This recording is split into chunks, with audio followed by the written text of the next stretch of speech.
Sizlarga ham shunaqa ezilib pishadigan tovuqli vagori retsept kerak bo'lsa, videoni o'tib yubormasdan oxirigacha ko'ringlar. Shunaqa tovuq qanotchalarimizni tirnoq tarafini olib tashlab, qanotini o'rtasidan bo'lib chiqamiz. Xuddi shunaqa bo'lishi kerak. Endi marinovkasi uchun qizil paprika, kashnish urug'i, tuz, 2 dona chesnok, mayonez, limon suvi va oxirida 1 stakan gazli suv. Video opisaniyasida hammasini qanchadan qo'shishni yozib qoldirib ketaman.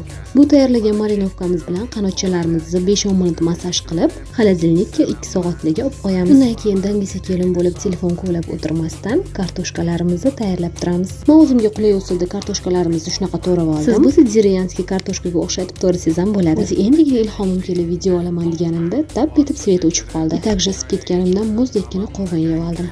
Endi navbat pishirishga keldi. Endi biz marinovka bo'lgan qanotchalarimizni olib, yaxshilab tilichlab chiqamiz. Bu ichlarigacha pishishi uchun yog'ga tashlaganimizdan keyin 5-10 minut temik turamiz, yaxshilab qizarib olish kerak. Meni kechirasizlar, orada video olishga ulgurmanman. Chesnok bilan ukropni mayda qilib to'g'rab, ustidan qizigan yog' solib, podachamiz ustidan tomizib chiqamiz. Bay, buni albatta oila a'zolaringizga tayyorlab bering. Bu vagoriyni oldida oshxona restoranlaringiz attahayt. Paka.